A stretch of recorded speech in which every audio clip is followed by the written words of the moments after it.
मेरे प्यारे साथियों, नमस्कार। आज आप सब लोग एक मौका के सामने खड़ा है कि आपको खुद डिसीजन लेना है कि आने वाले 5 साल में आपको इसी डिपार्टमेंट का, मिनिस्ट्री का सबसे लार्जेस्ट स्ट्रॉन्गेस्ट एसोसिएशन का प्रोटेक्शन चाहिए या नहीं। क्योंकि आपको पता है कि एसोसिएशन का रिकग्निशन का प्रोसेस चल रहा है। पिछले नवंबर महीने से दिसंबर महीने और जनवरी महीने में पैसा आप लोगों का सब्सक्रिप्शन कट चुका है। ज़रूर इसमें टेक्निकल प्रॉब्लम था, नवंबर में कट गया, दिसंबर में बहुत कम लोगों के कट गए और अभी जनवरी में फिर बहुत सारे लोग पैसे के लिए पैसा का सब्सक्रिप्शन काट डिडक्शन के लिए लिख के दिया है और पैसा कट चुका है। और आज तक मुझे गर्व है कि अभी तो जो कट के जो हमें जो पता चला है कि जो हमारा स्टेशन से पूरी इंडिया से जो रिपोर्ट हमें मिला है उसके अनुसार as of now आदि is the largest and strongest association on recorders. लेकिन अभी एक और महीना बाकी है और हम लोग 5,800 के आसपास हमारे कैडर का हेल्पर से ही तक कैडर का लोग पूरे डिपार्टमेंट में जो गवर्नमेंट एम्प्लॉई से 5 अक्टूबर 2007 तक सर्विस में ज्वाइन किया था। अभी आप लोगों के लिए एक मौका है कि आपको डिसीजन लेना है कि आपको आदि को सबसे लार्जेस्ट और स्ट्रॉन्गेस्ट बनाना है। क्योंकि रिकग्निशन का मतलब ही होता है कि रिकग्निशन होने के बाद एसोसिएशन एज एन एडवोकेट आपका इश्यूज ऑफिशियल मीटिंग में टेकअप किया जाएगा, सेक्रेटरी के सामने, सीओ के सामने, डीजीआईआर डीजी दूरदर्शन के सामने, सोनल एडीजीज के सामने और आपका स्टेशन लेवल में हर 3 महीने में मीटिंग होंगे, क्वार्टरली मीटिंग्स होगा। उसमें आपका एजेंडा रखा जाएगा, आपके लिए इश्यू प्रेजेंट किया जाएगा। That will be an official full fledged meeting होगा। उसी पूरे ऑफिशियल मशीनरी के सामने डिसीजंस होगा और आपको फेवर में लाने के लिए आपके स्ट्रॉन्गेस्ट एसोसिएशन को असाइन स्ट्रॉन्गेस्ट एडवोकेट चाहिए। और आपके सामने एक एग्जाम्पल है, 2014 तक यहाँ कोई रिकग्निशन नहीं था किसी को, फिर भी उसका बिना भी हम लोगों ने उसी टाइम जहाँ भी थे आप लोगों को हमने एमएससीपी पे स्केल सब कुछ हम सब मिलके लेके आया। और आपको याद है कि तो जो स्केल हमें इन पैरिटी विथ साउंड रिकॉर्ड और लाइटिंग इंस्ट्रूमेंट मिल गए थे और उसके एग्रीमेंट जो कि 2599 में ऑर्डर मिल के दिया था, 15 साल उसके ऊपर कोई दिक्कत नहीं था, 2014 तक मिलता रहा। लेकिन 2014 में सितंबर में आके डिपार्टमेंट ने और मिनिस्ट्री ने मिलकर इसको ऊपर एक रोक लगा दिया और यह बताया गया है कि आपको इसको जो बेनिफिट दिया गया उसको एक एमएसपी के अगेंस्ट एडजस्ट किया जाएगा। उसका आउटपुट क्या था, 2014 से लेकर 18 तक जो भी रिटायर हुआ हमारे कैडर का लोग, बड़ा बड़ा अमाउंट, ह्यूज अमाउंट का रिकवरी होके रिफिक्सेशन होते हुए यहाँ से दुखी होके चला गया। उनको लगा कि उनका इज्जत ही चला गया, समाज का सामने, दोस्तों का सामने, परिवार में क्या बताएंगे कि भाई 35-36 ईयर्स सर्विस का बाद आपके साथ बड़ा अमाउंट 10 लाख 12 लाख रिकवरी हो रहा है और उसके जवाब क्या देंगे।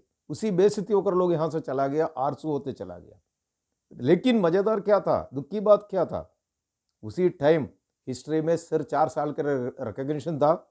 आज भी जो रिकग्निशन के लिए आपके सामने आ चुका है जो एसोसिएशन आरटी और एडीटीए 2013 से लेकर 2017 तक रिकग्निश एसोसिएशन थे।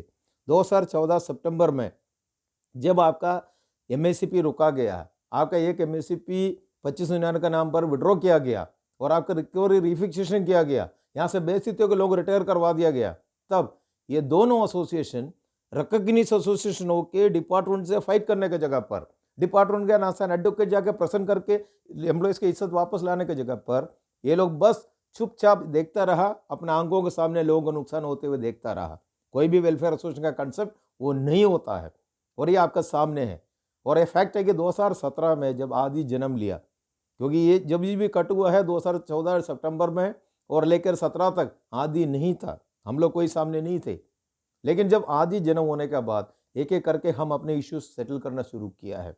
आज रिकवरी रिफिक्सेशन लोगों को नहीं हो रहा है, जरूर सीवन बाकी दोनों एसोसिएशन के लीडर्स भी हमारा ऑर्डर्स को लेते हुए, उसी बहाना लेते हुए, उसी को सपोर्ट लेके उन्होंने भी रिकवरी से बचकर यहाँ से निकल गई। ये सच्चाई है, आप लोगों के सामने है, हमने कभी रोका नहीं है। क्योंकि आदि का मोटो था ऑल फॉर आदि, आदि फॉर ऑल। लेकिन ये फैक्ट जब तक है कि जब तक रिकग्निशन नहीं है तब तक ये चलता रहता है। लेकिन जब कल रिकग्निशन होंगे, आपको पता है कि आज का सिस्टम है, जब रिकग्निशन होने के बाद हर अथॉरिटी के सामने सेक्रेटरी साहब हो, सीओ साहब हो, या डीजी हो, या आपका सोनल एडीजी हो, या आपका स्टेशन हो, उनके सामने कंप्यूटर में डाटा दिखाई देगा कि भाई आदि के मेंबर्स कौन कौन है। यदि हम कोई किसी के साथ कुछ दिक्कत हुआ या कोई किसी को बेनिफिट नहीं दिया गया, यदि आदि आदि का रिप्रेजेंटेटिव उसको लेकर अथॉरिटी के पास जाएंगे, वो इमीडिएटली नाम देकर चेक करके बता सकते हैं भाई ये आपका मेंबर नहीं, तो आप उनके लिए बात नहीं कर सकते। इट इज अ रियलिटी, इसलिए प्रैक्टिकली रिकग्निशन बाद क्या होगा, आदि फॉर ऑल जब होंगे जब आदि ऑल फॉर आदि होंगे। यदि मेंबर आदि का होगा तब आदि उसी मेंबर का प्रोटेक्शन कर पाएंगे। यह सच्चाई है। इसलिए आज आपके सामने बताने हमारा जिम्मेदारी था कि यदि आपको लगता है आपको आदि का प्रोटेक्शन का जरूरत है, अभी भी वक्त है। जिन्होंने भी अपना सब्सक्रिप्शन फॉर्म नहीं दिया, डिडक्शन नहीं करवाया, आपके लिए गोल्डन अपॉर्चुनिटी है। फरवरी के सैलरी से आपका लास्ट अपॉर्चुनिटी है अगला 5 साल के लिए आपका फ्यूचर तय करने के लिए। आपको यदि एक बहुत स्ट्रॉन्ग एसोसिएशन का प्रोटेक्शन चाहिए कि नहीं, उसके लिए आज आप सब्सक्रिप्शन के लिए फॉर्म भर के दीजिए और उसी में से आपका फ्यूचर आप मजबूत रखिए। हम आपको अश्योर करता है, जैसे आपका सामने कई सारे चीज़ है, हम सिर्फ हवा में क्लेम नहीं कर रहे हैं, आपका सामने है। इवन कोरोना पीरियड में भी लोगों का प्रोटेक्शन, जहाँ लोग थे वहीं हमने ज्वाइन करवाया, वहीं जॉब करवाया, लोगों का प्रोटेक्शन दिया। इसके बाद आपका टेक्नीशियन का स्केल आपको पता है कि पूरी इंडिया को पता है, जनरली हमने किए, हमारे एफर्ट्स था और आज हर चीज़ में हम आगे बढ़ रहा है। बहुत एफर्ट्स का बाद अभी प्रमोशन शुरू हो गया है। आपने देखा है कि कई कैडर का प्रमोशन पॉसिबल नहीं था, वो भी हमने किया है। लास्ट मोमेंट ने क्लियर कर दिया है। आपका सामने ये भी कि मर्जर फाइनल स्टेज में है। टेक्नीशियन का फाइनेंस से भी अप्रूव कर दिया, डीओपीटीसी भी अप्रूव कर दिया। अभी एक टेक्निकल प्रॉब्लम है कि कौन सा रूल मेकर ने उसके लिए रुका हुआ और उम्मीद है कि इमीडिएटली जल्दी से जल्दी कभी भी आपका मर्जर ऑर्डर निकल जाएगा। सिमिलरली ईएसए का मर्जर भी फाइनल स्टेज में है, वो भी उम्मीद है कि 2-3 महीने के अंदर निकल जाएगा। और आपका 25 की भी हम कोशिश कर रहे हैं, कोर्ट से भी लेटर और नेगोशिएशन के थ्रू भी चल रहा है। बहुत सारी चीज़ निकल चुका है, मिनिस्ट्री इन प्रिंसिपल मान लिया है, एक फाइनेंशियल इम्प्लीकेशन भी बनाया था। अभी और डेटा के लिए, थोड़ा और डिटेल के लिए उन्होंने डीजीआर से मांगा हुआ है, वो भी हमने चेयरमैन साहब से और सीओ साहब से न्यू ईयर में टेकअप किया था। अभी डीजी मैडम से भी टेकअप किया है। हम कोशिश कर रहे हैं कि वो जल्दी सेटल हो जाए। यदि वो भी सेटल हो जाएंगे फिर हमारे एमएससी पे जो ड्यू है वो भी आपने देखा है कि एटलीस्ट 2 एमएससी पे क्लियर करने के लिए तो ऑर्डर इश्यू हो गया है और इसको सेटल करके हम तीसरा का भी क्लियर कर देंगे। जो हमने सपने लोगों को बता दिया वो सच्चाई होंगे। जो टेक्नीशियन ज्वाइन किया 5400 में जाएगा, जो ये ज्वाइन किया है वो PB3 5400 में मिनिमम जाएगा और हम कोशिश करेंगे कि आगे जगह 7600 में रिटायर हो जाए और जो हेल्पर ज्वाइन किया वो 4800 में रिटायर होंगे। वो ये सब आपका सामने होने जा रहा है। लोगों का प्रमोशन तुरंत होने जा रहा है, मर्जर होते ही आपका बहुत अच्छा नंबर में प्रमोशन निकल जाएंगे। ये सब हवा में नहीं, it is a fact. As an advocate हम डेटा लेके हम फाइट करता है, क्योंकि वो जमाना गया है कि हंगामा करके, दादागिरी करके, एजिटेशन करके आउटपुट लाना, वो टाइम निकल चुका है। आज आपका एसोसिएशन को ऐसे वकील आप अथॉरिटी के सामने बात करना है हर लेवल में। आपके लिए ऑनरेबल कोर्ट जैसे ही है, जजेस जैसे ही हमारा मैनेजमेंट है। उन सब नेगोशिएट करेंगे, डेटा के साथ आप प्रसन्न करेंगे और साथ साथ उनको दिखेगा कि इतना ज़्यादा मेंबर इनके साथ जुड़ा हुआ है, नेचुरली एक प्रेशर बनेगा, उसमें आउटपुट लाएंगे। आज वही मैं आपको बता दिया कि अभी तक जो कटक का आया है हमारा रिपोर्ट का थरा हम आगे निकल रहा है। हमें जो 35% चाहिए हम पार कर रहा है। बट फैक्ट ये है आगे इधर रिकग्निशन होने के बाद हम सिर्फ उसी मेंबर का ही इश्यू टेकअप कर पाएंगे, उसी मेंबर को ही प्रोटेक्शन दे पाएंगे कि जो ऑफिशियली रिकॉर्ड के अनुसार हमारा मेंबर बनेगा। अगला 5 साल के लिए आपको तय करना है।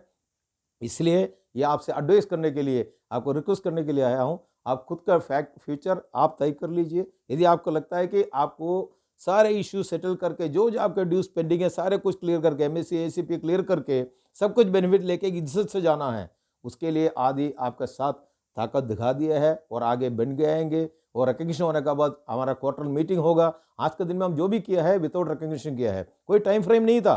आज के दिन में कई जगह डिले होता है, हम कुछ नहीं कर सकता, बट जिस दिन रिकग्निशन होंगे इसके बाद क्वार्टरली मीटिंग होगा, एक्शन टेकन रिपोर्ट होगा, मिनट्स आएगा और जिस अथॉरिटी, जिस ऑफिसर ने आपका यदि आपका वेलफेयर मैटर में रोकने के लिए, डिले करने के लिए कोशिश करेंगे, उनका रिस्पॉन्सिबिलिटी फिक्स किया जाएगा कि हम उसको नहीं छोड़ेंगे और वो सब इश्यू हम टाइम फ्रेम में सेटल कर सकते हैं, क्योंकि रिकग्निशन के साथ आपका एक टाइम फ्रेम बन जाएगा, हर मीटिंग में सेटल करके लाएंगे। उसके लिए आपको सोचना है कि यदि आदि इंजीनियरिंग फ्रैटर्निटी में सिंगल लार्जेस्ट रिकग्निशन बन जाएंगे, उतने आपका ताकत बढ़ेगा, आदि का ताकत बढ़ेंगे, आप लोगों का ताकत बढ़ेगा। इसलिए आपके लिए गोल्डन चांस है। बाकी सब छोड़ दीजिए, अभी आप लोगों के पास 3-4 साल 5 साल सर्विस बाकी है। उसके लिए हमें पास कोई पॉलिटिक्स का टाइम नहीं है, हमें सारे इश्यू सेटल करके जाना है। उसके लिए सोच लीजिए, हम सब मिलकर फाइट करेंगे। इसके लिए आपसे एडवाइस है, इमीडिएटली इसी महीने ही आप लोग अपना सब्सक्रिप्शन के लिए, आदि के लिए पैसा डिडक्शन करने के लिए लिख के दे दीजिए और आदि को मजबूत बना दीजिए।